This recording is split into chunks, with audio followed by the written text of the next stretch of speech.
برادران اسلام، واجب الاحترام بزرگوں، دوستوں، بھائیوں، عزیز نوجوانوں، قصص الانبیاء علیہم السلام کے ضمن مبارک میں ہم سیدنا موسیٰ علیہ السلام کے ذکر مبارک میں درس جاری تھا، اور اس قصے مبارک میں ہم یہاں تک پہنچے کہ اللہ تبارک و تعالی نے جب اپنے رسول، اپنے نبی، اپنے کلیم، اپنے محبوب پیغمبر سیدنا موسیٰ علیہ السلام کو کامیابی دی اور جادوگر شکست کھا کے مسلمان ہو گئے، سیدنا موسیٰ علیہ السلام جو تھے اب وہیں پر مقیم ہو گئے، اور اس کے بعد پھر ایک اور آزمائشوں کا دور جو ہے فرعون کے ظلم کے خلاف اللہ تعالیٰ کی طرف سے عذاب کے کوڑے برسنے شروع ہوئے، اور کبھی وہ طوفان کی شکل میں آیا، کبھی بکری کی شکل میں آیا، کبھی جوئیں کی شکل میں آیا، کبھی مینڈک کی شکل میں، کبھی خون کی شکل میں۔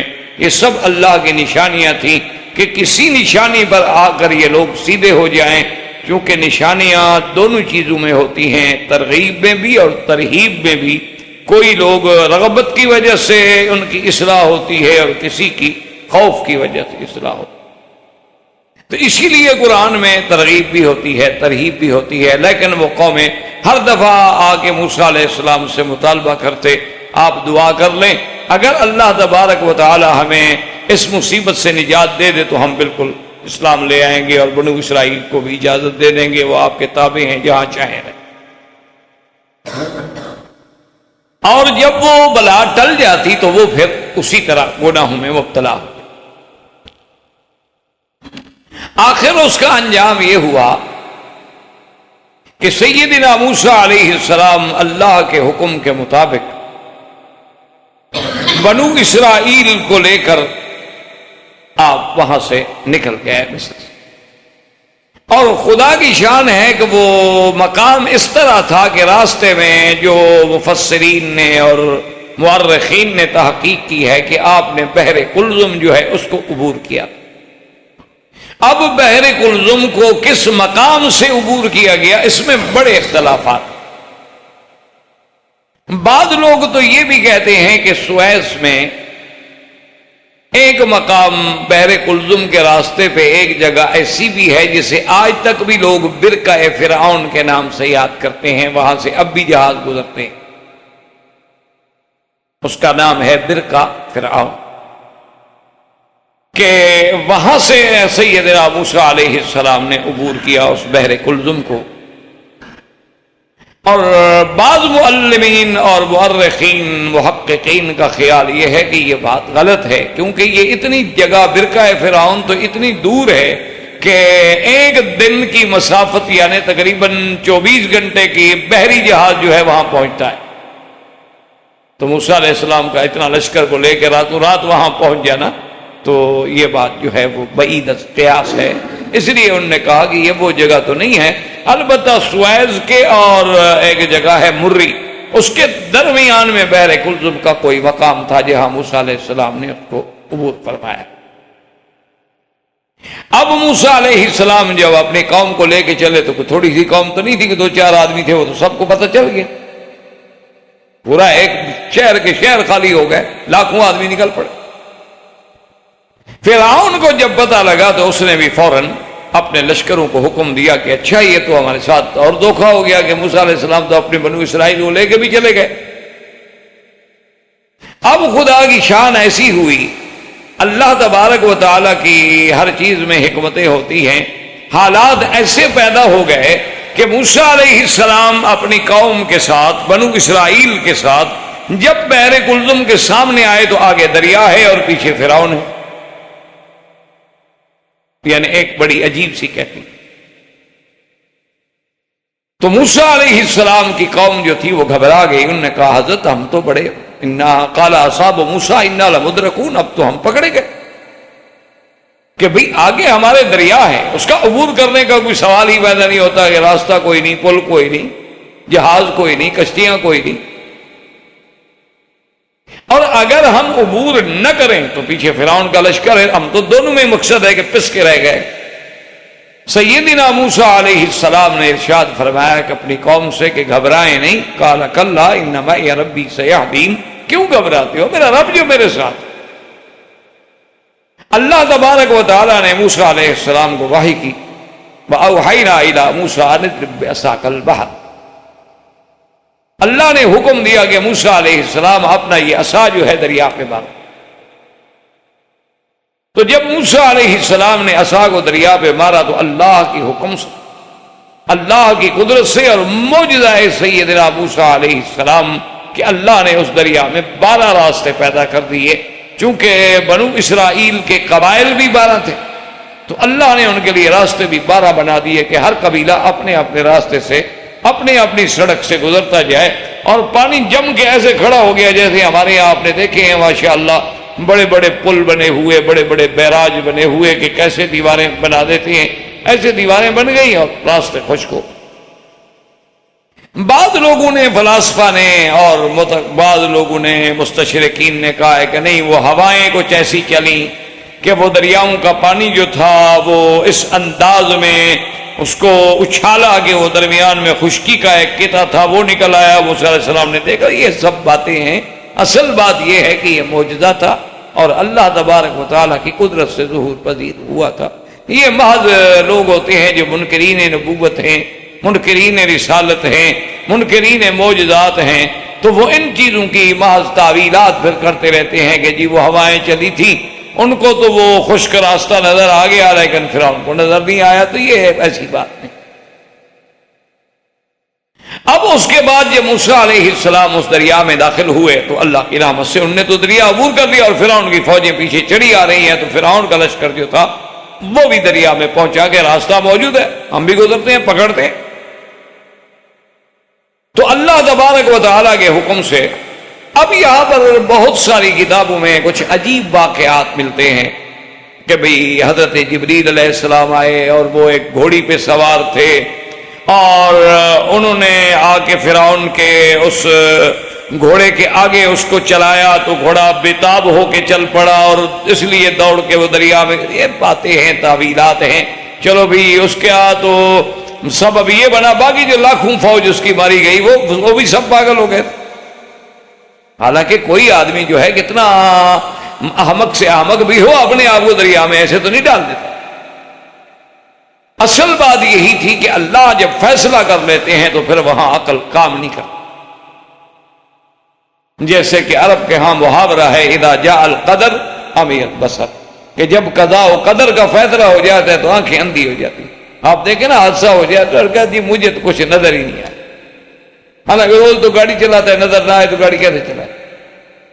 لیکن جب اللہ نے لکھا ہوتا ہے کہ حادثہ ہونا تو کہتے ہیں جی بالکل خدا کی قدرت یہ ہے کہ جب یہ واقعہ ہوا ہے مجھے تو کچھ سمجھ نہیں آ رہی کہ میں کہاں جا رہا تھا، مجھے کچھ نظر، آگے جو آنے والی گاڑی تھی وہ تو مجھے تو نظر نہیں آئی۔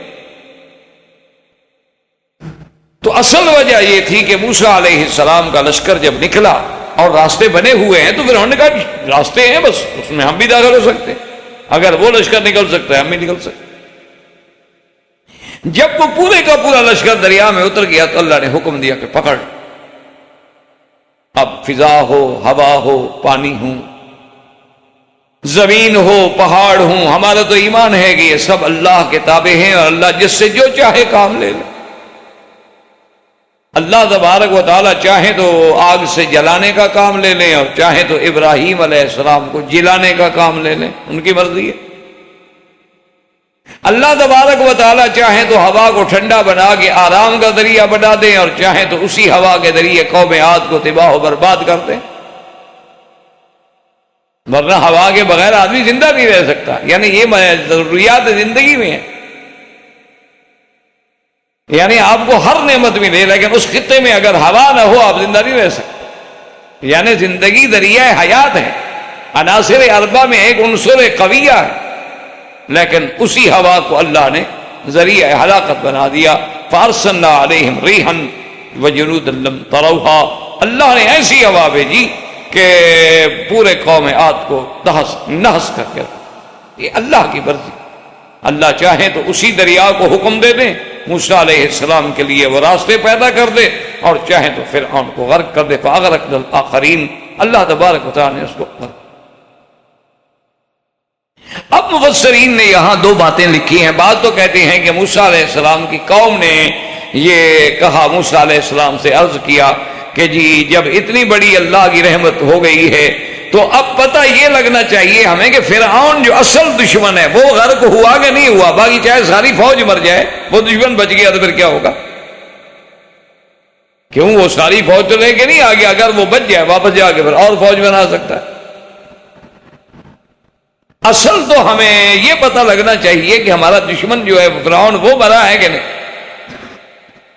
تو اللہ تبارک و تعالی نے اپنی رحمت کے ساتھ یہ بھی فیصلہ کر دیا کہ فرمایا فَالْيَوْمَ نُنَجِّيكَ بِبَدْنِكَ لِتَكُونَ لِمَنْ خَلْفَكَ آیَةً، کہ اے فرعون آج ہم تمہارے بدن کو بھی باہر پھینک دیتے ہیں دریا کے، تاکہ تمہارے بعد آنے والی نسلیں جو ہیں ان کے لیے عبرت کہ یہ ہے تمہارا وہ بادشاہ جو خدائی کا دعویٰ کرتا. اور موسیٰ علیہ السلام کی قوم کی بھی تسلی ہو جائے کہ حقیقتاً ہمارا دشمن جو ہے وہ ہلاک. جب یہ سارے واقعات ہو گئے اور قوم چل پڑی، خدا کی قدرت یہ ہے کہ وہاں سے گزرنے کے بعد آج بھی اس جگہ کو موقفہ یا مفقہ کہتے ہیں. بحر کلزم کو عبور کرنے کے بعد اور آگے سارائے سینا ہے، تو سینا کی ایک جگہ ہے اور وہاں اس زمانے سے ایک بہت بڑا بت خانہ. تو وہاں سے جب موسیٰ علیہ السلام کی قوم گزری اور دیکھا کہ لوگوں کے بت ہیں بڑے خوبصورت خوبصورت خدا بنائے ہوئے ہیں، دیوی ہیں، دیوتیاں ہیں، اور یہ تو بڑے رونق ہے بھائی، بڑا مزہ ہے. کیونکہ ہر آدمی نے اپنے مذہب میں ایک چاشنی پیدا کرنے کے لیے حالات تو پیدا کرتے ہیں نا جی. آپ ہندوؤں کے مندر میں جائیں اور دیکھیں کہ وہ کیسا ان کو سجاتے ہیں. سکھوں کے گردوارے کو جا کے دیکھیں کیسا بناتے ہیں، ان کا ٹیمپل جو ہوتا ہے اس کو دیکھیں. اسی طرح آپ کلیسا کو دیکھیں، کنیسا کو دیکھیں. اسی طرح آپ جو ہے ان کے جو اسماعیلی فرقوں کے جماعت خانے ہیں ان کو دیکھیں. لحاظ سے وہ نظم تو بناتے ہیں، کیونکہ آخر آنے والے کو کسی انداز میں تو مؤثر اور اس کے انداز اس کے دل میں کوئی تاثرات تو پیدا کرنے ہوتے. بڑے عجیب عجیب انداز ہوتے ہیں. کہیں جناب وہ اگربتیاں جل رہی ہیں، کہیں آگ روشن ہے، کہیں دیوی دیوتا ہیں، پھول چڑھائے جا رہے ہیں، بھجن گائے جا رہے ہیں، اور اس آواز کا انداز ایسے ہوتے ہیں کہ ایک نہ جاننے والا آدمی جو ہے وہ بھی متاثر ہوتا. آپ یعنی اور نہیں تو کبھی اللہ معاف کرے، ویسے اللہ سب کو ہدایت دے، کبھی شیعہ کی مجلس میں کسی ذاکر کو سنے نا تو نہ رونے والا آدمی بھی رونا شروع کر دیتا. ان کا انداز ہی ایسا ہوتا ہے رلانے والا. یہی حرم میں دیکھ لیں وہ جب دعا مانگ رہے ہوں تو ایسے انداز میں مانگ رہے ہوں گے کہ چاہے آنسو ایک نہ ہو، لیکن آپ محسوس یہ ہوگا کہ رو پیٹ رہا. آنسو ایک بھی نہیں ہوگا. آپ چہرہ دیکھ لیں بالکل ایک آنسو آپ ثابت کر دیں، سوال پیدا نہیں. لیکن وہ انداز ایسا ہے دوسرے کو مؤثر کرنے کے لیے. اس لیے ان کے جو ذاکر ہیں یا ان کے جو مولوی ہیں نا، وہاں تقریریں جو ہوتی ہیں، جلسے جو ہوتے ہیں، اس کے دو حصے ہوتے ہیں. بعض لوگ ہوتے ہیں تقریر کرنے والے، فضائل بیان کرنے والے. بعض لوگ ہوتے ہیں فضائل و مناقب بیان کرنے والے. اور بعض لوگ جو ہوتے ہیں ان کے لیے ہوتا ہی مصائب و آلام بیان کرنا ہے. وہ مصائب و آلام بیان کرتے ہیں جن کا کام صرف یہ ہونا ہے کہ ایسے ایسے مصائب کے قصے بتائیں گے کہ لوگ رو پڑیں. تو اب موسیٰ علیہ السلام کی قوم نے جب ان کو دیکھا تو آ گئے موسیٰ علیہ السلام کے پاس کہنے لگے بھائی بات یہ ہے حضرت، ایک ہماری درخواست ہے. آپ نے فرمایا بتلاؤ کیا بات ہے. انہوں نے کہا کہ ٹھیک ہے دیکھو نا، آخر کم سے کم آدمی خدا کو جو مانے تو کوئی تصور تو ہو نا، ہم کس خدا کو مان رہے ہیں، کون ہے خدا، کدھر ہے، کوئی بات تو. یہ بن دیکھی بات ہوئی نا ساری. تو اجعل لنا الہا کما لہم آلہہ، جیسے ان کے خدا ہے نا چھوٹے موٹے، ہمیں بھی ایک آدھا بنا دو، ہم بھی طرح مزے سے عبادت کریں. کیونکہ اصولی بات ہے کہ قوم دیکھی ہوئی چیز کو مانتی ہے، بن دیکھی چیز کو ماننا جو ہے بڑا مشکل. اب دیکھیں نا جی، یہ آپ کے سامنے ٹیپ ریکارڈر ہے، آپ کے سامنے ہے، اب تو آپ انکار نہیں کر سکتے. لیکن جب یہ نہیں بنے تھے یا جس نے نہیں دیکھے تھے وہ یہ اس کو منوانا کہ جناب ایک ایسی مشین ہوتی ہے اور وہ آواز اندر بھر لیتی ہے اور بعد میں بولیں تو اسی طرح بولتی ہے جیسے بندہ بولتا ہے، کون مانے گا؟ اس کو منوانا تو بڑا مشکل ہو جاتا، اور اس کے سامنے اگر وہ رکھ دیں تو فوراً مان لے گا۔ اسی لیے وہ لوگ یہ تاثر دیتے ہیں کہ دیکھو جی ہمارے بھگوان جو ہے ہمارے سامنے، ہم نے اپنے خدا کا مظہر ان میں رکھا ہوا ہے۔ سورج جو ہے یہ بھی ہمارے اسی اصل بھگوان کا مظہر ہے، چاند تارے جو ہیں یہ بھی اسی کا مظہر ہے، اور ہم ان کے ذریعے اس تک پہنچتے ہیں۔ دراصل یہ ہمارا ایک ذریعہ ہے پہنچانے کا، اصل تو وہی ہے خدا۔ اور مسلمان کو ہر چیز ماننی ہے بغیر دیکھے ہوئے، نہ اس نے خدا دیکھا، نہ جنت دیکھی، نہ جہنم دیکھی، نہ پل صراط دیکھا، نہ حساب دیکھا، نہ میزان دیکھا، اور ان سب چیزوں کو ماننا ہے بن دیکھے۔ لیکن اللہ ایمان دے دے تو پھر تو مشکل کوئی نہیں ہے۔ جیسے کسی شاعر نے ایک لفظ میں اس مسئلے کو حل کیا، اس نے کہا کہ بن دیکھے تجھے خدا مان لیا، بن دیکھے تجھے خدا مان لیا ہے، اور دیکھنے والے کا کہا مان لیا۔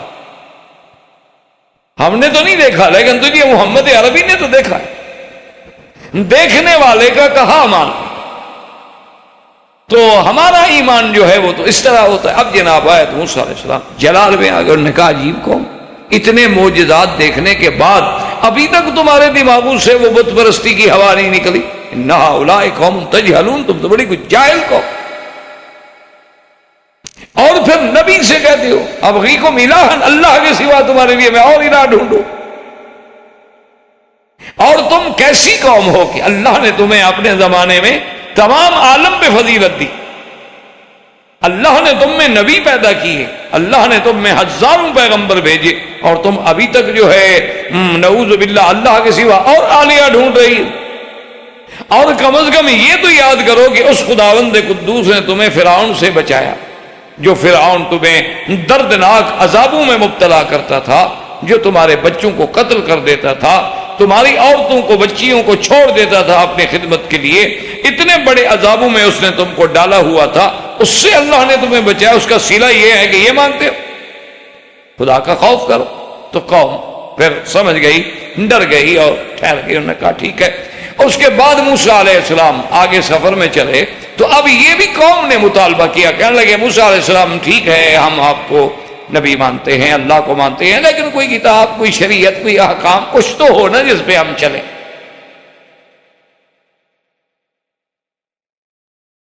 موسیٰ علیہ السلام نے اللہ سے دعا کی کہ یا اللہ اب کتاب تو آپ ہی اتار سکتے ہیں، آپ جب تک نہ عطا فرمائے تو میں قوم کو کیا دے سکتا ہوں۔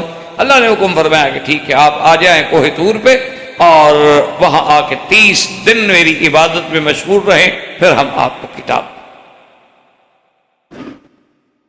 اب موسیٰ علیہ السلام جو ہے جناب وہاں طور پہ پہنچے اور اپنے بھائی کو حضرت ہارون علیہ السلام کو اپنے قائم مقام خلیفہ بنا۔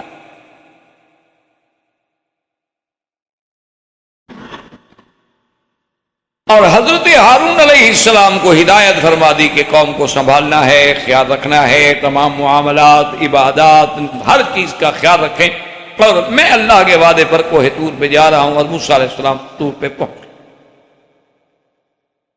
جب طور پہ آ گئے تو 30 دن جو ہے سیدنا موسیٰ علیہ السلام نے روزہ رکھا، لیکن یہ روزہ ہمارے روزے کی طرح نہیں تھا۔ ہمارے روزے تو جناب مزے کے روزے ہوتے ہیں، رمضان ابھی آیا نہیں، ہم ابھی سے انتظار کر رہے ہیں کہ چٹخارے ہوں گے افطار کے لیے، کچوریاں، پتہ نہیں چکوریاں، پتہ نہیں پکوڑے، پتہ نہیں شکوڑے، پتہ نہیں کیا سی چٹنیاں، پتہ نہیں کیا کیا دنیا جہان کے کھڑے مثالے پڑے مثالے بنیں گے۔ ہم تو اس لیے رمضان کا انتظار کر رہے ہیں نا، کوئی عبادت کے لیے تھوڑا کر رہے ہیں۔ دن میں ہم اگر نہیں کھاتے تو رات کو الحمدللہ 2 کلو کے بجائے 4 کلو ہضم فرما لیتے ہیں، تو بات تو وہی کی وہی رہتی ہے، بلکہ زیادہ کھا جاتے ہیں، مزہ ہوتا ہے، ساتھی آ گئے، محفل ہو گئی۔ موسیٰ علیہ السلام کا 30 دن کا روزہ جو تھا متواصل، دن میں بھی رات میں بھی، دن میں بھی رات میں 30 دن متواتر نہیں کھایا پیا۔ انبیاء کی یوں مشقتیں ہوتی ہیں۔ اصل میں ہماری قوم جو ہے نا جی، وہ کچھ ہر چیز میں شارٹ کٹ کی عادی ہو گئی ہے، اور کہتے ہیں پیسے بھی شارٹ کٹ مل جائیں اور جنت بھی ایسے کو حاصل ہو، اس لیے انہیں ہیروئن بیچنی پڑے، انہیں فوٹو بدلنے پڑے، پیسے ملے، رات کو سوئیں صبح ارب پتی بن جائیں، انہیں جا کے جناب جوا کھیلنا پڑے، انہیں انعامی بانڈ خریدنے پڑے، انہیں جا کے جناب کسی ڈرا وغیرہ میں شریک ہونا پڑے، بس رات کو اٹھیں اور صبح $10 ملین کا انعام نکلا ہے۔ اور اسی طرح وہ یہ چاہتے ہیں کہ ہم کچھ نہ کریں، ہم تو کھائیں پیئیں، جب مر جائیں تو مولوی قرآن گھما کے ہمیں بخشوا کے سیدھا جنت میں بھیج دے کہ جنت مولوی کے باپ کی ہے، ٹھیکیدار ہے مولوی، اس کو پتہ نہیں خود بھی جائے گا کہ نہیں جائے گا۔ اس لیے ہمیشہ سوچیں یہ ہے انبیاء کی محنت۔ اسی لیے عرب کہتے ہیں من طلب العلا سحر اللیالی، جو بندہ بلندیوں کو پہنچنا چاہتا ہے راتوں کو سوتا نہیں ہے، وہ پھر وہ جاگتا ہے۔ ہم تو معراج بھی اسی طرح منا لیتے ہیں نا کہ جھنڈیاں لگا لیں اور آج گھر میں اچھا میٹھا بنا لیا، حضور کی معراج کی رات ہے، سبحان اللہ بڑا اچھا ہمیں کھا لینا چاہیے، بس معراج شریف، سبحان اللہ، انا للہ و انا الیہ راجعون۔ کیا خوب کسی نے کہا ہے، کیا جانیے وہ کیا کھوئے گا، کیا جانیے یہ کیا پائے گا، مندر کا پجاری جاگتا ہے، مسجد کا نمازی سوتا ہے۔ آگے آگے دیکھیے کیا ہوتا ہے۔ تو اس لیے اب حضرت نبی علیہ السلام، میرے آقا نے بھی روزے رکھے ہیں، سیام واصل، دن روزہ رات روزہ، دن روزہ رات روزہ۔ صحابہ نے بھی رکھنے شروع کیے، کوئی دوسرے دن بے ہوش ہو گیا، کوئی تیسرے دن بے ہوش ہو گیا، تو انہوں نے یہ کیا ہے، انہوں نے کہا جی ہم اپنی بات، کون ہے ہمارا مقابلہ کر سکتا، ایکم مثل، کون ہے جو میں کروں وہ بھی تم کر لو گے۔ تو موسیٰ علیہ السلام نے جب 30 روزے مکمل کر دیے، 30 روزوں کے بعد اللہ سے ہم کلام، اللہ نے کلام فرمانا تھا۔ اب موسیٰ علیہ السلام نے، علماء نے لکھا ہے کہ تیاری کی اور وضو فرمایا اور مسواک فرمایا، اللہ کا حکم آ گیا کہ موسیٰ علیہ السلام تم نے مسواک کر کے اپنے اندر، وہ جو روزے دار کے منہ کے اندر ہم نے ایک ہوا رکھی ہے، اطیب عند اللہ من ریح المسک، تم نے اس کو تو ضائع کر دیا، لہذا 10 روزے اور کرو۔ فَتَمَّ مِيقَاتُ رَبِّهِ 40 لَيْلَةً، 40 روزے جو تھے پھر حضرت موسیٰ علیہ السلام نے پورے کیے۔ شاید اللہ کی حکمت اسی میں ہوگی، اسی لیے آج بھی علماء تبلیغ والے، دین والے 40 دن کیوں لگواتے ہیں؟ کہتے ہیں آخر کوئی 40 دن میں حکمت تو تھی کہ اللہ نے موسیٰ علیہ السلام سے بھی 40 دن لگوائے۔ اللہ نے ہر نبی کو 40 سال کے بعد نبوت دی۔ حضور نے فرمایا جو 40 حدیثیں یاد کر لے وہ علماء میں شمار ہوگا۔ ایک حدیث مبارک میں ہے جو مدینہ منورہ میں بھی 40 نمازیں پڑھ لے، اللہ برات سے نفاق، اللہ اس کو نفاق سے بری کر دیتے ہیں۔ تو اس لیے علماء نے کہا کہ 40 دن میں عبادت میں کوئی حکمت ضرور ہے، اس لیے تم بھی لوگوں سے اسی پر محنت کرو کہ 40 دن میں کوئی تبدیلی آئے، انقلاب۔ اور یہ لگاؤ بھی ایسے کہ ماحول سے کٹ جائے، جیسے اللہ کا نبی ساری قوم سے کٹ کے علیحدہ پہاڑ پہ بیٹھا ہو۔ کیوں؟ جب تک آدمی اپنے ماحول میں جڑا ہو وہ ٹھیک نہیں ہوتا۔ آپ صبح جو پڑھائیں گے اور شام کو بچے آپ سکول میں جو پڑھ کے آتے ہیں، شام کو ماشاءاللہ ڈش لگے ہوئے ہیں، ٹی وی دیکھتے ہیں، سارا سبق اللہ کی رحمت سے پکا ہو جاتا۔ یہ تو رٹا لگانے والی قوم ہے نا۔ میں شرط سے آپ کو کہتا ہوں کہ آپ کا ایم اے کا اسٹوڈنٹ جو ہے نا، مجھے اگر سورت فاتحہ صحیح لکھ دے میں اس کو پیر مان لوں گا، صرف لکھ دے کاغذ پہ، اس کو الحمدللہ لکھنا بھی نہیں آتا، رب العالمین پڑھنا بھی نہیں آتا کہ رب العالمین پڑھنا ہے، رب العالمین پڑھتا ہے ایم اے اسلامیات، باقی کو چھوڑیں آپ۔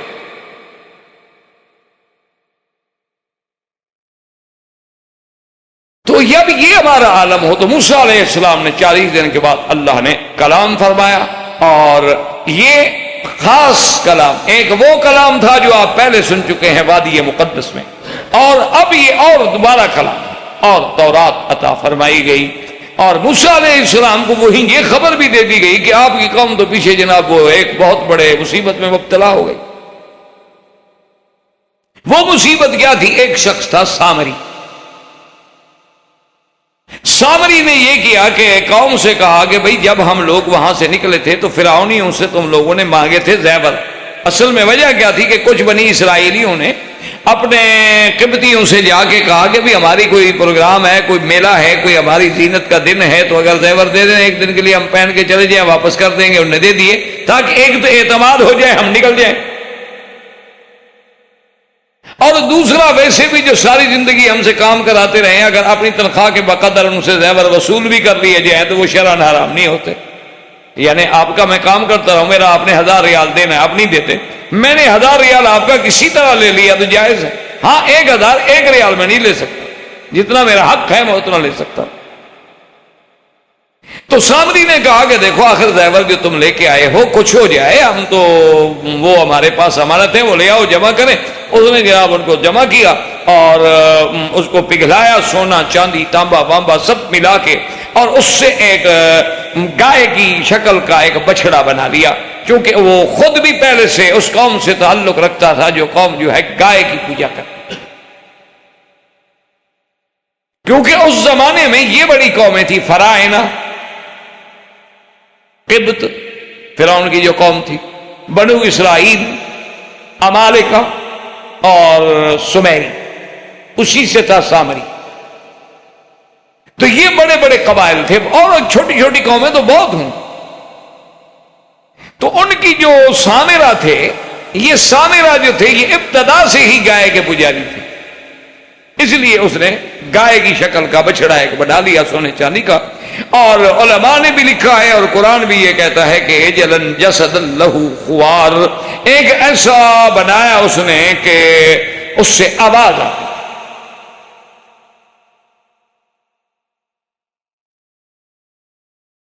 اور جب قوم نے وہ دیکھا تو انہوں نے کہا یہ کیا ہے؟ انہوں نے کہا الہکم و الہ موسیٰ فنسیا، یہ تمہارا خدا یہاں آ گیا ہے، موسیٰ علیہ السلام ادھر ڈھونڈ رہے ہیں۔ انہوں نے کہا موسیٰ علیہ السلام بھول گئے، ادھر چلے گئے طور پہ اللہ کو ملنے کے لیے، اللہ میاں تمہارے پاس آ گئے۔ اب انہوں نے دیکھا بات تو عجیب ہے کہ بھی ایک سونے چاندی کی بنا ہوا ایک بچڑا ہو اور اس سے آواز آئے، انہوں نے کہا ہو سکتا ہے خدا ہو۔ اب ہارون علیہ السلام لاکھ روکتے رہے، لیکن قومیں جب شعبدہ دیکھتی ہیں تو پھر ان کو کوئی تقریر کام نہیں کر۔ یہ قوم ابتدا سے شعبدوں کی ماری ہوئی۔ اب بھی ان کو کوئی جوگی، کوئی پنڈت، کوئی ہاتھ دیکھنے والا، کوئی نجومی، کوئی جفر والا کوئی ایسی بات بتا دے نا جو ان کے دل کو ایک دفعہ لگ جائے، پھر لاکھ مولوی روکتا رہے، یہ چھپ کے رات کو بھی جائیں گے اس سے حال پوچھنے کے۔ دن کو نہ جائیں، شاید مسلمان دیکھ لیں گے ڈر جائیں گے، لیکن رات کو ضرور جائیں گے، یار ہمارا بھی کوئی مہربانی کر کے دیکھو نا حال حوال کیا ہے، ہماری بھی کوئی جنم پتری بناؤ۔ بڑے بڑے پڑھے لکھے لوگوں کو میں نے جنم پتریاں بنواتے ہوئے دیکھا ہے، بڑے بڑے مشاہیر عالم کے لوگ جو تھے ان کو ہاتھ کے پرنٹ دیتے ہوئے دیکھا ہے، اور وہ محفوظ ہیں لوگوں کے پاس، لوگوں نے کتابوں میں بھی شائع کیے ہیں کہ یہ فلاں کا ہے، فلاں کا ہے، فلاں کا ہے۔ حالانکہ ان سے پوچھو تو وہ کہتے ہیں یہ غلط بھی ہے، لیکن دکھاتے تھے۔ بہرحال اللہ ہدایت کے فیصلے کرے۔ تو اب جناب وہ قوم ادھر مبتلا ہو گئے، موسیٰ علیہ السلام وہاں ہیں، اور وہیں پر یہ واقعہ بھی پیش آیا کہ موسیٰ علیہ السلام نے رویت باری کی درخواست کی کہ یا اللہ جیسے کلام بخشی ہے تو رب ارنی انظر الیک، لیکن حکم ہوا کہ رویت نہیں۔ آپ مختصر مسئلہ سمجھ لیں کہ رویت خداوندی ممتنع ہے، ناممکن نہیں، یعنی منع ہے۔ ایک ہوتی ہے کہ چیز ناممکن ہو ہی نہیں سکتی، ایک یہ ہے کہ نہیں منع کر دیا گیا، چاہے تو وہ پابندی ہٹا دے، اس لیے اس کو کہا جاتا ہے ممتنع اور غیر ممکن نہیں۔ کیوں؟ اگر ناممکن ہوتی تو پھر حضور پاک کو بھی زیارت نہ ہوتی، اور ناممکن ہو تو پھر جنت میں کسی مسلمان کو بھی زیارت نہ ہو، یعنی ممکن تو ہے لیکن دنیا میں ممتنع۔ تو موسیٰ علیہ السلام جب واپس آئے قوم کا حال سنا، غصے میں آئے، آپ نے اپنے بھائی کو پکڑا، بھائی نے فریاد کی کہ میرے بھائی لا تاخذ بلحیتی ولا براسی، مہربانی فرمائے انی خشیت ان تقول فرقت بین بنی اسرائیل، کہ اگر میں نے سختی کی ہوتی اور آپ کہتے کہ اچھا تم نے تو لڑا دیا، میرا انتظار کرتے، خاموش رہتے، میں نے ان کو نصیحت کی، تبلیغ کی، دعوت دی، نہیں رکے، میں کیا کرتا؟ موسیٰ علیہ السلام کو جوش ٹھنڈا ہوا، اللہ تبارک و تعالیٰ سے معافی مانگی، اور اللہ تبارک و تعالیٰ کی طرف سے جو کتاب و الواح بھی دی تھی، قوم کو ہدایت کی، قوم کو سمجھایا، ڈرایا، اور سامری کو پکڑا۔ فرمایا کہ یہ کیا ہے، یہ تم نے کیا کیا؟ اب جناب جب سامری آیا، اس نے کہا کہ موسیٰ علیہ السلام اصل بات یہ ہے کہ میں نے یہ چیز جو بنائی ہے نا، اس کی وجہ یہ ہے کہ میں نے ایک چیز دیکھی ہے جو کسی اور نے نہیں دیکھی۔ آپ نے فرمایا کہ وہ کیا؟ انہوں نے کہا اصل بات یہ ہے کہ جب سیدنا جبریل علیہ السلام آئے تو جس سواری پہ وہ سوار ہوتے تھے نا، وہ سواری جہاں قدم رکھتی تھی تو وہ زمین کا خشکیتا جو ہے نا، اگر کوئی وہاں خشک گھاس ہے وہ سبز ہو جاتی۔ تو مجھے سمجھ آیا کہ ان کے اثرات ہیں کسی مردہ چیز کو زندہ کرنے کا، کسی خشک چیز کو سبز کرنے کا، تو وہ میں نے وہ مٹی جو تھی سنبھال کے رکھی۔ فَنَبَذْتُهَا وَكَذَلِكَ سَوَّلَتْ لِي نَفْسِي۔ اب اس پہ بڑی ابحاث ہیں علمی، اور کہ بھئی یہ کیسے ہو سکتا ہے کہ سامری نے تو اتنی بڑی چیز دیکھ لی اور کسی بنی اسرائیلی کو نظر نہیں آئی، اور حضرت ہارون علیہ السلام، حضرت موسیٰ علیہ السلام کو بھی جبریل کی یہ بات سمجھ نہیں آئی۔ اس پہ بہت بڑے علمی ابحاث ہیں جو مفسرین نے لکھے ہیں، جو اپنے اپنے مقام پہ آئیں گے انشاءاللہ، اب تو اس میں تو بیان نہیں کیے جا سکتے۔ بہرحال بعض لوگوں نے کہا ہے کہ یہ بات نہیں تھی، بلکہ اس کا مراد یہ تھی کہ من اثر الرسول سے مراد یہ ہے کہ اس نے کہا موسیٰ علیہ السلام میں نے بھی آپ کے طریقے سے کچھ لیا تھا، لیکن اس طریقے بس پھر میں نے بعد میں قوم کو دھوکہ دیا۔ رسول سے مراد حضرت موسیٰ علیہ السلام ہے، نہ کہ جبریل علیہ السلام، بلکہ اکثر مفسرین کا وہی قول۔ آپ نے فرمایا اچھا، آپ نے فرمایا اچھا یہ خدا ہے؟ یہ ایک بچڑا۔ اس کے بعد موسیٰ علیہ السلام جوش کے فرمایا لَنُحَرِّقَنَّهُ ثُمَّ لَنَنْسِفَنَّهُ فِي الْيَمِّ نَسَفًا۔ فرمایا ظالم، اب تمہارے اس جھوٹے خدا جو تم نے بنائے ہوئے ہیں، اس کو ابھی ہم ٹھیک کرتے ہیں۔ آپ نے اس کو توڑا اور آگ میں جلا کے راکھ بنا دیا، حکم دیا کہ اٹھا کے دریا میں پھینک۔ فرمایا یہ خدا ہے تمہارا؟ اور قوم سے کہا کہ تم کیسے لوگ ہو، ایک بچڑے کے سامنے کھڑے ہو؟ آواز نکل آئی اللہ یرجع الیہم قولا، کیا تمہاری کسی بات کا بھی وہ جواب دیتا ہے؟ بات تو تب ہوتی کہ تم بات کرتے ہو جواب دیتا۔ جی آواز آتی ہے، خوار، خوار مانا صوت۔ وہ صوت تو یوں بھی ہو سکتا ہے کہ اندر سوراخ کر دیں، ہوا کے رخ پہ رکھ دیں، جو چیز اندر سے نکلے گی تو سیٹی بجتی ہوئی نظر آئے گی۔ آواز تو کسی چیز سے بھی آ سکتی، یہ کیسے خدا ہوگی؟ اب جناب قوم نے توبہ کی۔ توبہ کرنے کے بعد موسیٰ علیہ السلام نے ان سے کہا کہ اللہ نے مجھے تورات دی ہے اور اس پہ عمل کرنا ہے اور اللہ سے عہد کرنا ہے۔ اب قوم پھر اکڑ گئی، انہوں نے کہا جی یہ تو بڑی کتاب ہے، اس میں تو بہت کام لکھے ہوئے، سارے تو ہم نہیں کر سکتے۔ نے کہا حضرت یہ تو بڑا مسئلہ ہے، یہ مسلمان بننا تو بہت مہنگا پڑ گیا۔ نمازیں پڑھو، روزہ رکھو، حج کرو، اپنے مال سے زکوٰۃ ادا کرو، ہر وقت کپڑے صاف ستھرے پہنو، پلیدی سے بچو، زنا سے بچو، عورتوں سے بچو، عیاشی سے بچو، محرمات سے بچو۔ یار یہ تو بڑی پابندی والی بات ہے اور یہ تو بڑا مشکل ہے۔ اب موسیٰ علیہ السلام نے اللہ سے درخواست کی کہ یا اللہ یہ قوم تو پھر نہیں مانتی۔ کہنے لگی اچھا موسیٰ علیہ السلام ایک بات سن، اگر خدا ہمیں خود کہے نا، ہم سے بھی بات کرے، اگر آپ سے بات کی ہے تو ہم سے بھی بات، پھر ہم مان لیں گے۔ آپ نے اللہ سے دعا کی نا، فرمایا ٹھیک، ان کے آدمی کو چن لو جو اچھے اچھے معقول آدمی، اب سب سے تو بات نہیں کی جا سکتی۔ تو واختار موسیٰ قومہ 70 رجلا لمیقاتنا، ان میں سے 70 آدمیوں کو لے کر سیدنا موسیٰ علیہ السلام جو ہیں اللہ کے وعدے کے مطابق تورات پہ طور پہ پہنچے، انہوں نے اللہ نے کلام فرمائی، اب قوم پھر اڑ گئی، کہنے لگے جی ہم تو نہیں مانتے۔ قالوا لن نؤمن لك حتى نرى الله جهرة، کہنے لگے موسیٰ علیہ السلام ہم تو ہرگز نہیں ماننے لے آئیں گے، اللہ ہمارے سامنے آگے بات کرے، ہمیں کیا پتا کون بات کر رہا ہے۔ اب اللہ کا عذاب آیا، بجلی آئی، کڑک آئی اور بے ہوش ہو کے مر گئے۔ اب اس پر بھی بڑے بڑے علمی ابحاث ہیں کہ کیا یہ حقیقی موت تھی یا مجازی موت تھی، کیا یہ بے ہوشی تھی یا واقعتاً موت تھی۔ بہرحال ایک عام قول کو آپ لے لیں کہ واقعی جو ہے وہ مر گئے، اور اللہ کے لیے کوئی مشکل نہیں ہوتا کسی کو مار دے اور پھر جلا دے، جیسے کہ اللہ نے عزیر علیہ السلام کے واقعے میں بھی لکھا ہے فَأَمَاتَهُ اللَّهُ مِئَةَ عَامٍ ثُمَّ بَعَثَهُ، 100 سال تک اللہ نے موت دے دی، اس کے بعد پھر زندہ کر دی۔ وَمَا ذَلِكَ عَلَى اللَّهِ بِعَزِيزٍ، اللہ کے لیے کوئی مشکل بات۔ لیکن یہاں بڑے ابحاث ہیں قیمتی، بڑے علمی مباحث ہیں، لیکن ابھی چونکہ یہ درس جو ہے نا پھر اس کی وسعت کو یہ ہمارے ریکارڈ کرنے والے حضرات برداشت نہیں کر سکیں گے، وہ پہلے تنگ آئے ہوئے ہیں غریب۔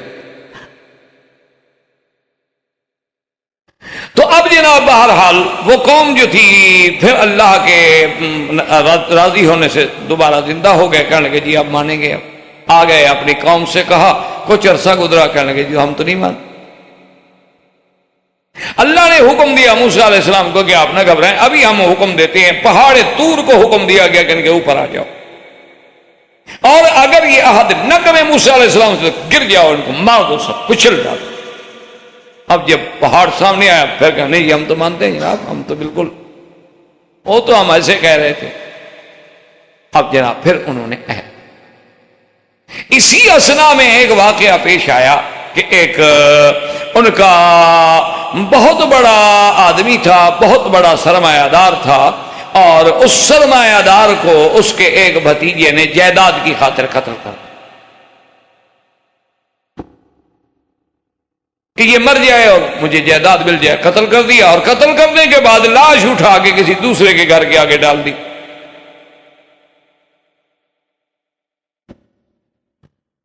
تو نتیجہ یہ نکلا کہ لوگوں نے اس دوسرے آدمی کو قاتل سمجھنا شروع کر دیا۔ اب موسیٰ علیہ السلام کے سامنے مسئلہ آیا، بڑی پریشانی ہو گئی کہ اصل قاتل کون ہے۔ وہ جو قتل کرنے والا ہے وہ مدعی بن گیا کہ جی میرا تو چاچا قتل ہو گیا ہے۔ موسیٰ علیہ السلام نے درخواست کی، اللہ نے حکم دیا کہ موسیٰ علیہ السلام ان کو کہو کہ ایک گائے کو ذبح کریں، اور ذبح کرنے کے بعد اس کا ایک گوشت کا ٹکڑا جو ہے لے کر اس مردے کو لگائیں، وہ مردہ زندہ ہو کے خود بتائے گا کہ میرا قاتل کون۔ موسیٰ علیہ السلام نے قوم سے کہا، کہنے لگے کہ موسیٰ علیہ السلام عجیب بات ہے، آپ نعوذ باللہ ہم سے مذاق کریں۔ عجیب بات کر رہے، میں اللہ کا حکم سنا رہا ہوں اور تم کہتے ہو کہ میں مذاق کر رہا ہوں، بدبختو یہ کیسی بات ہے؟ کہنے لگے اچھا اگر ایسی بات ہے تو قالوا ادع لنا ربک یبین لنا ما ہی، پھر اللہ سے دعا کرو ہمیں بتائیں کہ وہ گائے کیسی ہو۔ اب جناب اللہ نے حکم فرمایا کہ بھی نہ وہ بوڑھی ہو نہ جوان ہو، درمیانی۔ اب موسیٰ علیہ السلام فرمایا بھی انہوں نے کہا جی یہ تو ٹھیک ہے، لیکن اب یہ بتائیں یبین لنا ما لونھا، رنگ کیسا۔ اسی لیے حضور پاک نے فرمایا کہ لا تشددوا علی انفسکم، اللہ کا کوئی حکم ہو تو بس چپ کر کے عمل کر لو، باریکیوں میں نہ پڑا کرو، باریکیوں میں جاؤ گے تو خود مرو گے۔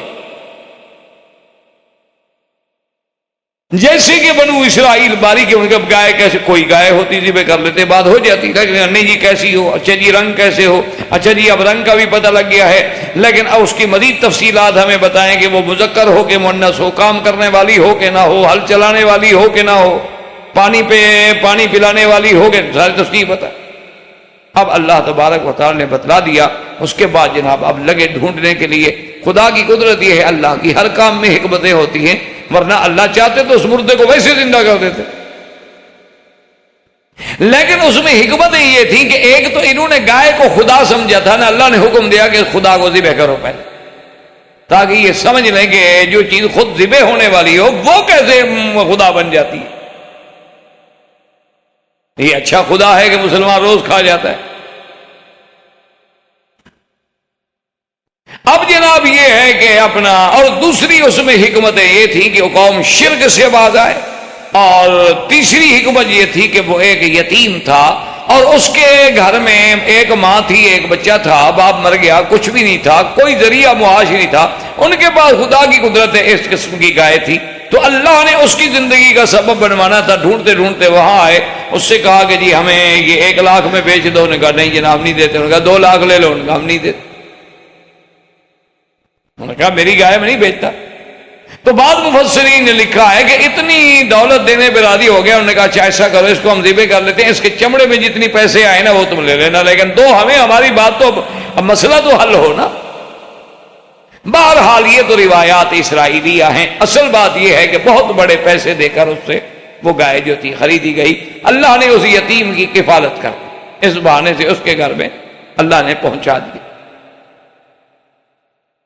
اسی لیے کیونکہ ہر کام میں ایک نہ ایک حکمت تو ہوتی ہے نا۔ دیکھو نا جی، اب ہم لاکھ، اگلے دن خود مجھے حرم میں ایک آدمی نے خط لکھا، انہوں نے کہا جی یہ تو آپ ٹھیک ہے مولانا، آپ صحیح فرماتے ہیں کہ یہ عرس شریف کرنا یا 11ویں شریف کرنا یا رجبی شریف کرنا یا مولد شریف کرنا یا شب برات پہ یہ چیزیں اور حلوے اور خیراتیں پکانا بالکل قرآن حدیث سے ثابت نہیں ہے، ہم بھی اتنے گئے گزرے نہیں ہیں، آخر ہم بھی دین پڑھتے ہیں، کتابیں پڑھتے ہیں، لیکن آپ کو کیا دشمنی ہے؟ اس ذریعے سے ہماری روٹی چل رہی ہے تو ہم ہمارے پیچھے کیوں پڑ گئے ہو خدا کے حرم میں بیٹھ کے؟ انہوں نے کہا ہم بھی سمجھتے ہیں کہ غلط ہے، لیکن ہم پل تو رہے ہیں نا، کتنے گھر کھا رہے ہیں، ورنہ یہ قوم کبھی دیتی کسی کو؟ ہم کسی کو 11ویں کی مار دیتے ہیں، کسی کو کل شریف کی مار دیتے ہیں، کسی کو عرس شریف کی مار دیتے ہیں، تو کتنے لوگ ہیں جو اسی پہ پل رہے ہیں۔ تو بہرحال مقصد یہ ہے کہ اللہ حلال عطا فرمائے، حرام کیوں دے؟ اس کے خزانے میں کوئی کمی ہے؟ وہ دینا چاہے تو اس طرح بھی تو دے دیتے ہیں نا کہ ایک گائے مسئلہ پیدا کرتی ہے، ساری قوم آگے دروازے پہ خود پیسے دے گئی۔ اب جناب بہرحال وہ گائے ذبح کی گئی اور اس کو جناب جب لگایا گیا تو اٹھ کے بیٹھ گیا، اس نے کہا جی میرا قاتل یہ مدعی صاحب ہیں، اسی نے تو مجھے قتل کیا۔ اتنے بڑے واقعے دیکھنے کے بعد موسیٰ علیہ السلام کو حکم ہوا کہ آپ اس قوم کو لے کے چلیں اور آپ بیت المقدس میں جو معدن الانبیاء ہے اور جو قبلہ انبیاء ہے آپ وہاں جائیں اور وہاں داخل ہوں، چونکہ آپ مصر سے تو آپ نکل گئے تھے، قلدم آپ نے عبور کر دیا تھا، اور سینا سے گزرتے ہوئے اب آپ فلسطین کی طرف حکم ہوا کہ آئیں اور بیت المقدس میں داخل۔ اب جناب موسیٰ علیہ السلام لے کر اپنی قوم کو جب آئے اور اللہ کا حکم سنایا تو قوم اڑ گئی، انہوں نے کہا جی ہم تو نہیں گئے۔ قالوا یا موسیٰ ان فیہا قوما جبارین اِنَّا لَن نَّدْخُلَهَا حَتَّى يَخْرُجُوا مِنْهَا۔ موسیٰ علیہ السلام سے کہنے لگے کہ موسیٰ علیہ السلام ہم نہیں جاتے، ہم داخل نہیں ہوتے بیت المقدس میں، وہاں بڑی جبارین عمالقہ کی قوم ہے، جب تک ان کو نہ نکالا جائے ہم نہیں۔ دو آدمی، قال رجلان، قرآن کہتا ہے کہ دو بندے، یہ وہ بندے ہیں جو اللہ سے ڈرنے والے تھے اور مومن تھے، موسیٰ علیہ السلام پر ایمان لانے والے تھے۔ بعض کہتے ہیں کہ یوشع ابن نون اور کالب ابن یوحنا، یہ دو آدمی، انہوں نے کہا کہ خدا کے بندے کیوں ڈرتے ہو؟ یہ تو اللہ کا حکم ہے، اور جب اللہ نے حکم دیا ہے تو مدد اور نصرت تو اللہ فرمائیں گے، تم کیوں ڈرتے ہو قوم جبارین سے؟ کہنے نہیں ہم نہیں جاتے، لن ندخلها ابدا ما داموا فیہا، جب تک وہ اس میں ہیں ہم نہیں داخل۔ موسیٰ علیہ السلام نے جب اور زور لیا تو اتنی گستاخی پہ آ گئے کہ فَاذْهَبْ أَنْتَ وَرَبُّكَ فَقَاتِلَا إِنَّا هَاهُنَا قَاعِدُونَ۔ کہنے لگے موسیٰ علیہ السلام اگر آپ کو اتنا جہاد کا شوق ہے تو آپ جائیں، آپ کا خدا جانے، ہم تو یہاں بیٹھے، ہم تو نہیں جاتے۔ اب آپ پڑھے لکھے لوگ ہیں، میں آپ سے درخواست کرتا ہوں ایمان سے کہیں، آج سے پہلے بھی آپ نے کئی دفعہ قرآن میں یہ واقعات پڑھے ہوں گے، لیکن کبھی غور بھی کیا ہے کہ کیا ضرورت تھی اللہ میاں کو ان واقعات بیان کر کے؟ ایمان سے کہیں کہ آج بالکل وہی صورت نہیں ہے کہ تمام مسلمان، تمام لوگ، تمام قوتیں کھڑی ہیں، جی آگے طاقتور بیٹھے ہیں، ہم کیسے مقابلہ کریں؟ ان کے پاس جدید ٹیکنالوجی ہے، ان کے پاس یہ ہے، ان کے پاس یہ ہے، ان کے پاس میزائل ہیں، ٹینک ہیں، راکٹ ہیں، ہمارے پاس کیا ہے کہ ہم جناب جائیں اور فلسطین میں داخل ہوں اور بیت المقدس کا مسئلہ حل کریں؟ کیسے داخل ہوں؟ سر پھوڑنے والی بات بالکل عین وہی قصہ ہے کہ نہیں جو پیش آیا تھا موسیٰ علیہ السلام۔ آج بھی وہی حال ہے کہ ان فیہا قوما جبار، بڑی سخت طاقتور قوم ہے، ہم مقابلہ نہیں۔ جب ہم مقابلہ نہیں کر سکتے تو جی کیا کریں، بس ہمدردی کر سکتے ہیں، اور تو ہمارے بس میں کچھ نہیں۔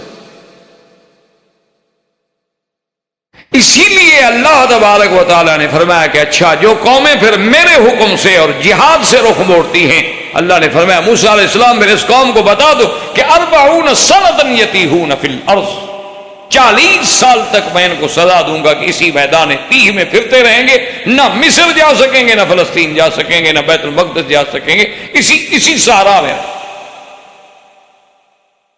جو قومیں جہاد سے رخ موڑ دیتی ہیں تو پھر اتنی بڑی بڑی سزائیں، اور جو قومیں جہاد کا عزم کر لیتی ہیں پھر طاقتیں ان کو نہیں روکتی ہیں، پھر اللہ کی نصرت آ جاتی۔ اور یہی وہ بات ہے جو آج تک کسی کے دماغ میں بیٹھتی نہیں، کسی کو منواؤ کہتے ہیں نہیں جی اسباب کا دور ہے، مولوی صاحب آپ کیسی باتیں کرتے ہیں کہ ایک آدمی میزائل مارے اور ہمارے پاس جناب کچھ بھی نہ ہو تو ہم مولوی صاحب کیسے مقابلہ کر سکتے ہیں؟ لیکن کیا آپ اس دور میں نہیں دیکھ چکے کہ 80 میزائل مارا گیا کچھ نہیں ہوا؟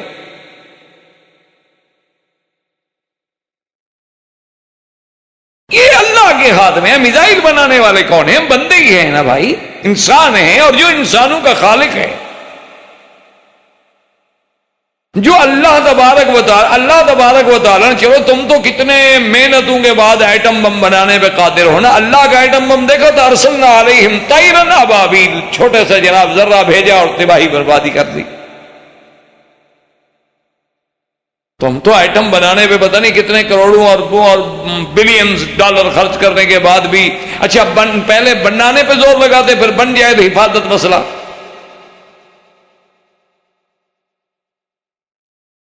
بہرحال یہ ہے کہ اس قوم کو 40 سال تک وادی یتیم میں بھٹکنا پڑا۔ اب جب سزا ملی تو اب جناب کہتے ہیں موسیٰ علیہ السلام جناب پھر آگے معافی مانگنے کے، مہربانی کرو ہم تو مر گئے جنگل میں، صحرا میں، ریت۔ اللہ تبارک و تعالیٰ نے موسیٰ علیہ السلام کی دعا اتنا تو قبول فرمایا وَظَلَّلْنَا عَلَيْكُمُ الْغَمَامَ وَأَنزَلْنَا عَلَيْكُمُ الْمَنَّ وَالسَّلْوَىٰ، ہم نے ان پر بادلوں کا سایہ کر دیا اور ان کے کھانے کے لیے من اور سلوا۔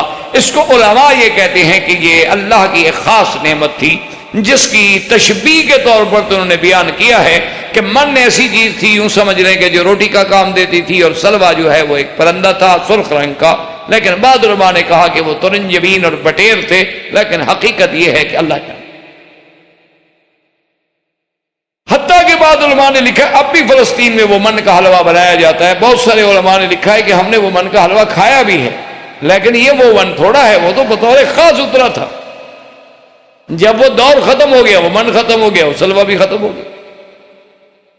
40 سال تک بھٹکنے کے بعد جب یہ نسل تبدیل ہو گئی، جب نسل ہی بدل گئی اور جو بچے پیدا ہوئے ماشاءاللہ وہ 40 سال کے جوان ہو گئے، اور جو 40 سال کے تھے وہ 80 سال کے پہنچ کے مر گئے، جب نسل تبدیل ہو گئی تو اس زمانے کے بعد پھر وہ جذبہ جہاد پیدا ہوا۔ اور اللہ کی شان یہ ہے کہ اسی اثنا میں سیدنا موسیٰ علیہ السلام کا وقت بھی ہے وفات کا، اور موت موسیٰ کا قریب آ گیا علیہ الصلوۃ والتسلیم۔ لیکن موسیٰ علیہ السلام کی موت بھی ایک عجیب واقعہ ہے، اس کو بھی میں اختصار سے عرض کر دیتا ہوں کیونکہ تفصیل تو اس کی پھر کئی دروس چاہتی۔ موسیٰ علیہ السلام کے پاس فرشتہ آ گیا ملک الموت، نے کہا عجب، انہوں نے کہا موسیٰ علیہ السلام وقت آ گیا، تیار ہو جائیں۔ موسیٰ علیہ السلام اچھا، موسیٰ علیہ السلام نے جو مارا نا تھپڑ جناب تو آنکھ نکال دی۔ صحیح بخاری اور مسلم کی روایات ہیں، فقع عینہ، اس فرشتے کی تو آنکھ نکل گئی۔ فرشتہ اللہ سے درخواست کا اللہ میاں اچھے بندے کے بعد بھیج دیا روح نکالنے کے لیے، اس کی روح تو ابھی تک نہیں نکلی لیکن میری آنکھ ضرور نکل گئی۔ کیا چاہتا ہے؟ انہوں نے کہا اللہ میاں مرنا نہیں چاہتا، اور کیا چاہتا ہے؟ دل نے فرمایا اچھا جاؤ، وہ میرا نبی ہے، میرا پیغمبر ہے، اس کے بعد دوبارہ جاؤ، اس سے کہو کہ اللہ نے آپ کو یہ اجازت دی ہے کہ اپنا ہاتھ جو ہے نا جی وہ کسی بیل پہ رکھ دو، ایسے کسی جانور پہ، آپ کے ہاتھ کے نیچے جتنے بال آ جائیں نا، ایک بال کے بجائے 1 سال زندہ رہو. 100 بال آتا ہے 100 سال زندہ رہو، 200 بال آئے 200 سال زندہ رہو. موسیٰ علیہ السلام کے پاس پھر فرشتہ آ گیا، اس نے کہا جی اللہ بھی نے آپ کو اختیار دے دیا ہے. اور یہ روایت صحیح بخاری کے مسلم کے اندر ہے کہ بھی آپ جو ہے 100 روپے ہاتھ رکھیں اور جتنے ہاتھ میں بال آئیں گے. انہوں نے کہا اس کے بعد کیا ہوگا؟ انہوں نے کہا اس کے بعد تو موت، مرنا تو ہے، مرنے سے تو نہیں بچ سکتے ہم. تو موسیٰ علیہ السلام نے کہا کہ اللہ میاں اگر اس کے بعد بھی مرنا ہے تو بس الان، پھر میں تیار ہوں ابھی مر، کیونکہ وقت پر ہی تو موت آنی تھی، وہ آگے پیچھے تو ہو نہیں سکتی. اچھا اس میں لمبی بحثوں میں نہ پڑے، بس تھوڑی سی بحث کر دوں کہ موسیٰ علیہ السلام نے تھپڑ کیوں مارا. اصل وجہ یہ تھی کہ وہ فرشتہ جب داخل ہوا تو بغیر اذن کے داخل ہوا اور صورت انسان میں تھا. موسیٰ علیہ السلام تو نہیں سمجھے کہ یہ فرشتہ ہے. جیسے کہ حضرت ابراہیم علیہ السلام کے قصے میں آپ پڑھ چکے ہیں کہ جب فرشتے آئے تو آپ بھی تو بچڑا جناب جا کے باقاعدہ روسٹ کر کے لے آئے، جی کھاؤ. کہا اللہ کے ہم نہیں کھاتے.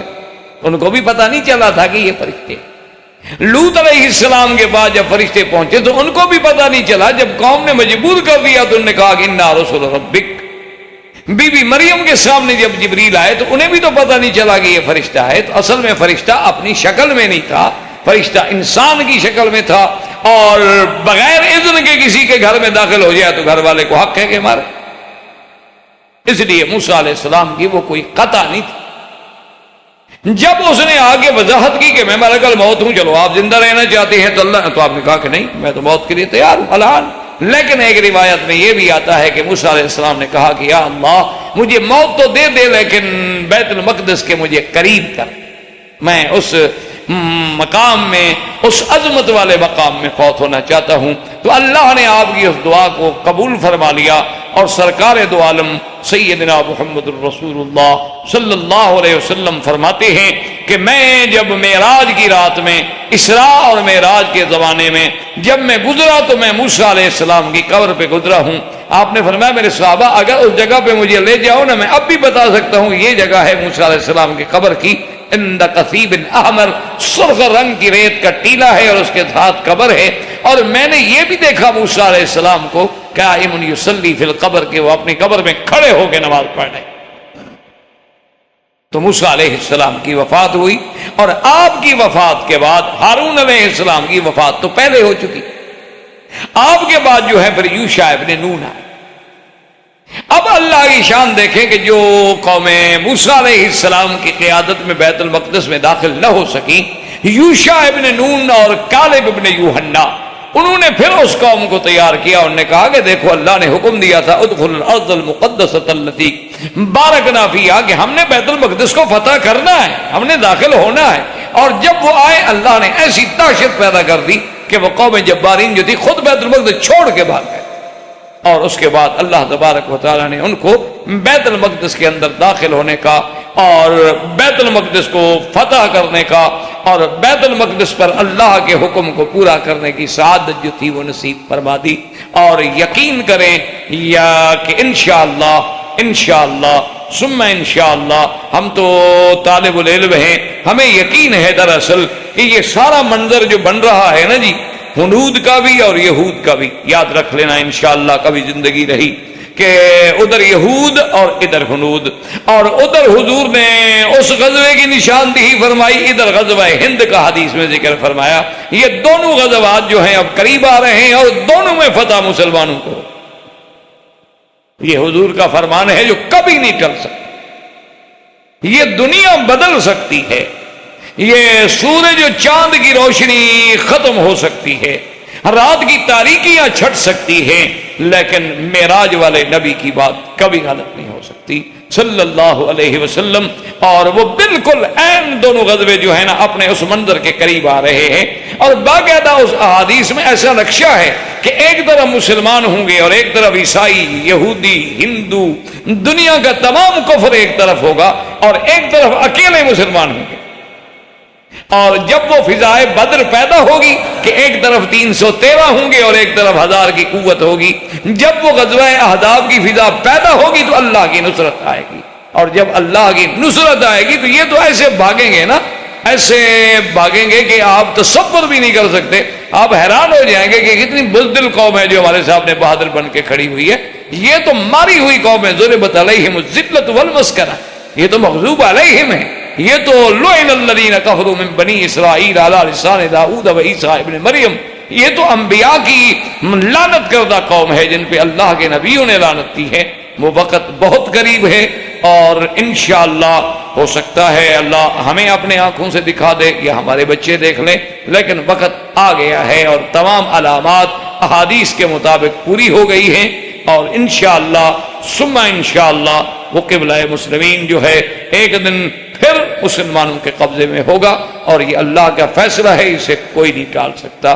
یہ چند دنوں کے لیے جو کفر مسلط ہوتا ہے ہمارے گناہوں کی سزا ہوتی ہے، ہمارے لیے آزمائش ہوتی ہے، ابتلا ہوتا ہے، ہمیں جگانے کے لیے جھنجھوڑنے کے لیے ایسی ماریں پڑتی ہیں.